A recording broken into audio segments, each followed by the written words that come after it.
फिर से अपना मनहूस चेहरा लेकर यहाँ क्यों आ गई हो?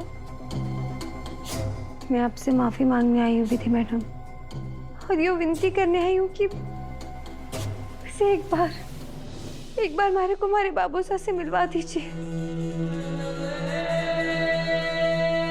पागल हो क्या? निकलो यहाँ से। प्लीज विधि मैडम, मैं आपके आगे हाथ जोड़ रही हूँ। हमारे को समझ आ गया है कि आप देव सर से बहुत प्रेम करें, इसीलिए तो मैं आपके रास्ते से भी हट गई, और अब मैं कभी भी देव सर ने पलट कर नहीं देखूंगी। अब बस हमारे को हमारे बाबू सा चाहिए। हमारे को आपके भाई सा की शर्त मंजूर है कि आपकी शादी देव सर से हो जाएगी, उसके बाद ही वो हमारे बाबू सा ने छोड़ेंगे। लेकिन बस एक बार हमारे को हमारे बाबू सा से मिलने दीजिए। आपके भाई साहब की कोई बात नहीं टाले। आप एक बार हमारी सिफारिश लगा दीजिए ना अपने भाई साहब के आगे। विधि मैडम, मैंने आपके लिए देव सर को छोड़ा है, आप इतना तो रहम कीजिए हमारे पर। आपको आपके भाई साहब की कसम है विधि madam.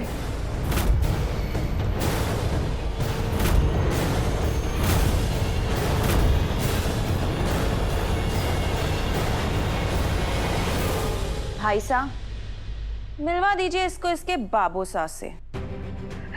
Thank you madam, thank you, बहुत सारा थैंक यू विधि मैडम। तू सच में यही चाहती है गुड़िया? भाई साहब, इसने आपकी कसम मुझे दे दी। और वैसे भी जब खुशी का माहौल होता है तो गरीबों को तो दान देना ही चाहिए। तो इसे भी एक मौका दे ही देते हैं। तूने बोल दिया तो अब तो मौका देना ही पड़ेगा। पट्टी बांधो इसकी आंखों में।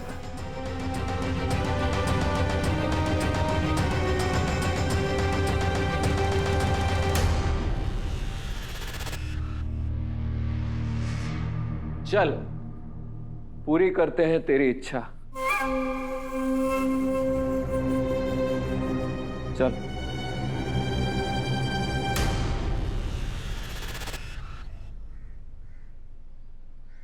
सारी तैयारी अच्छे से हो जाना चाहिए, और कोई भी कुछ भी कमी ना रहे, इसकी जिम्मेदारी तुम्हारी है सावित्री। ठीक जी हुकुम।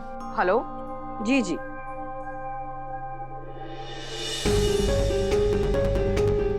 ये सब मुझे अच्छा नहीं लग रहा है देव। वसु के साथ तुम्हारी शादी हो गई है, और यहाँ पर नंदिनी के साथ तुम्हारी शादी की तैयारियां।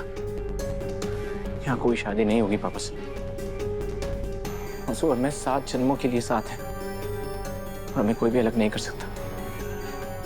बस एक बार हनुमान काकू को दुश्मन के चंगुल से छुड़ा ले, उसके बाद मैं सब ठीक कर दूंगा। अभी ठीक कर लेते हैं ना देव, तुम्हारी मासा को सब कुछ सच सच बता देते हैं। नहीं बाबा साहब, मैं मासा को इतना बड़ा सच ऐसे नहीं बताना चाहता, और अगर मैं उन्हें समझा नहीं पाया तो बात बिगड़ जाएगी, और मैं मासा को जिंदगी भर के लिए नाराज नहीं कर सकता। अरे क्या बातें हो रही है बाप बेटे के बीच? नहीं कुछ नहीं चंदा, वो बस मैं तो देव से कह रहा था कि वसु सुबह से घर नहीं आई है तो उसे जाके। साहब, हमने अपने समधियों को वचन दिया है कि इस शादी में वसुधा शामिल नहीं होगी। अब यहाँ वसुधा के बारे में कोई बात नहीं करेगा। भाभी साहब, हटना। भाभी साहब, क्या हुआ सारिका, क्या बात? भाभी साहब ने इतनी जल्दी क्यों पड़ी थी? मैंने सगाई के हिसाब से हल्के हल्के जेवर और कपड़े खरीदे थे, लेकिन आपने तो शादी का ही ऐलान कर दिया। अब मैं ऐसे हल्के हल्के कपड़े और जेवर पहन के कैसे आ सकूं शादी में? प्लीज आप एक काम कीजिए ना, ये शादी थोड़ी सी आगे खिसका दीजिए, ताकि मैं शॉपिंग करके आऊँ शादी वाली। तुम्हें भारी गहने चाहिए ना? हाँ। एक काम करो सारिका, हमारे पास बहुत सारे भारी भारी गहने हैं, जो चाहिए ले लो, लेकिन शादी की तारीख आगे नहीं जाएगी।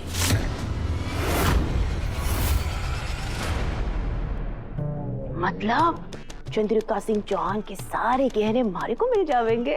हाय, मैं तो सारे के सारे ले लूंगी और फिर रानी साहब बन जाऊंगी। थैंक यू भाभी साहब, मैं इसी से काम चला लूंगी। सारिका वापस करो, वापस करो। भाभी साहब से कुछ भी देने की जरूरत नहीं है, बहुत सारे गहने इसके पास, जो हैं वो संभलते नहीं है। भाभी साहब से ना मिली कोई बात ना, वैसे भी अब इस घर में इतनी अमीर घर की छोरी आ रही है बहू बन के, उसी से मांग लूंगी। वैसे अच्छा ही हुआ कि देव और उस नौकरन की जोड़ी ना बनी, मैं तो दहेज में से साग पाती लाती। अविनाश जी, मुझे बहुत टेंशन हो रही है। बस कुछ भी करके बस वो अपना प्लान पूरा करके वापस आ जाए। टेंशन मतलब दिव्या जी, वो आ जाएगी। अभी, दिव्या, यहाँ आओ। देवर साहब, आपको और अभी को मिलकर सारे खाने की और मेहमान नवाजी की जिम्मेदारी निभानी है। और हाँ, खाने के इंतजाम में कोई कमी नहीं होनी चाहिए। दिव्या, घर के अंदर की सारी देखरेख तुम्हें करना है, ठीक है? हम चाहते हैं कि देवांश सिंह चौहान की शादी के बारे में पूरा उदयपुर जिंदगी भर बात करे। शहर के लोगों को इस जश्न का रंग, रौनक और स्वाद पीढ़ियों तक याद रहना चाहिए।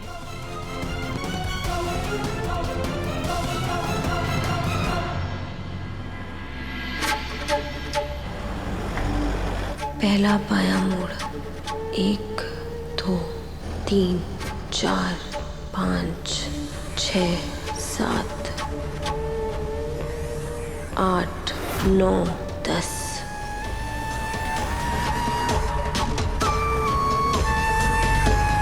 अब दायां मोड़।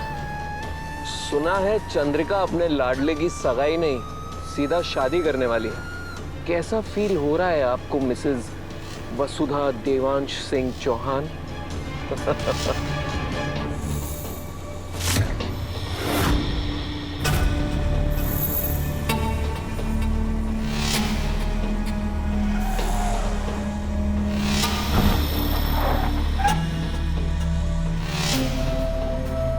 हे माता माई, यू किधर घूम गई गाड़ी? दाएं कि बाएं? अरे घबराइए मत वसुधा जी, ये तो एक छोटा सा गड्ढा था, अभी तो बहुत सारे गड्ढे आने बाकी हैं। क्यों, क्या हो गया? अब सारा प्लान खराब हो गया हमारे से। अब रास्ता कैसे समझूंगी? देव सर ने क्या बताऊंगी? हे माता माई, मदद कीजिए।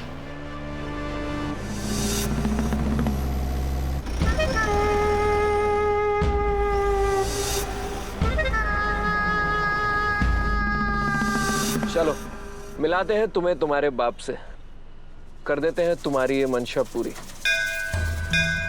यहाँ पास में मंदिर है कोई, पर इतने से काम कैसे बनेगा? यू क्या कर दिया मैंने? अब क्या होगा?